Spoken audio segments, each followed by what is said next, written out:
আসসালামু আলাইকুম রহমতুল্লাহ। আজকে শোনাবো এক রাখাল ছেলের আল্লাহ তাআলার প্রতি ভয়ের গল্প। এক রাখাল মাঠে বকরি চড়াচ্ছিল। এদিকে হজরত ওমর রাদিয়াল্লাহু তাআলা আনহু সফরে বের হয়ে ঘটনাক্রমে সেখানে উপস্থিত হলেন। পেটে তার দারুণ ক্ষুধা, খাবারের কোনো ব্যবস্থাই নেই, সাথে যে খাবার ছিল সেটাও শেষ হয়ে গিয়েছে। হজরতে ওমর রাদিয়াল্লাহু তাআলা আনহু রাখালকে তার বকরিগুলোর মধ্যে কোনো একটি বকরির দুধ পান করাতে বললেন। আর ক্ষুধার্ত মুসাফিরকে এভাবে দুধ পান করানোর প্রথা তৎকালীন আরবেও চালু ছিল। কিন্তু তারপরও রাখাল হজরত ওমর রাদিয়াল্লাহু তাআলা আনহুকে দুধ পান করাতে রাজি হলেন না। সে বলল, বকরিগুলো আমার নয়, এগুলো আমার নিকট আমানত মাত্র, সুতরাং মালিকের অনুমতি ব্যতীত আমি আপনাকে দুধ পান করাতে পারবো না। এরপর হজরতে ওমর তাকে আরেকটা পরীক্ষা করার জন্য বললেন, আচ্ছা ভাই, আমি তোমাকে একটা সুন্দর প্রস্তাব দিচ্ছি, আর তা হচ্ছে তুমি আমার নিকট একটি বকরি বিক্রয় করে দাও। তোমার লাভ এই যে তুমি এর বিনিময়ে কিছু টাকা পেলে, আর আমি সেই বকরির দুধ পান করে ক্ষুধা মেটালাম। আর তুমি তোমার মালিককে বলে দিও যে একটি বকরি বাঘে খেয়ে ফেলেছে। তোমার এই কথা মালিক বিন্দু মাত্র অবিশ্বাস করবে না, কারণ জঙ্গলের ধারে বকরি চড়ালে সচরাচর এমন ঘটনা ঘটেই থাকে, আর তোমার মালিক এই ঘটনা সম্পর্কে জানতেও পারবে না।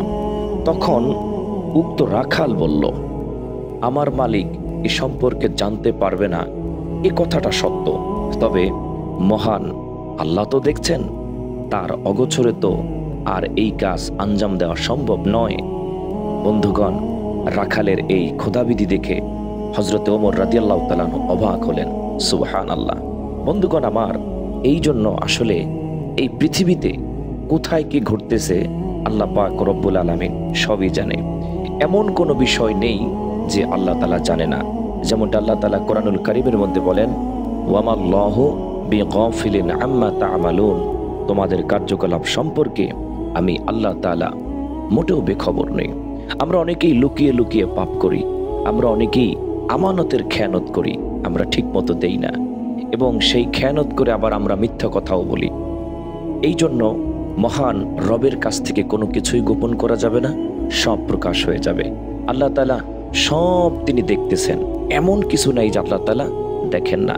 কালকের কিয়ামতের ময়দানে আমার হাত, আমার পা, আমার অঙ্গ প্রত্যঙ্গ, আমার সব কিছু মহান রবের কাছে সাক্ষী প্রদান করবে, এবং তার কাছে গিয়ে বলে দিবে, আমার হাত, যে হাত দিয়ে যদি আমি কিছু চুরি করে থাকি, এই হাত বলে দিবে, এই পা বলে দিবে, এই চোখ, কান, নাক সব কিছু আমার কাজের সাক্ষী প্রদান করবে। এই জন্য আসুন আমরা সেই মহান আল্লাহকে ভয় করি।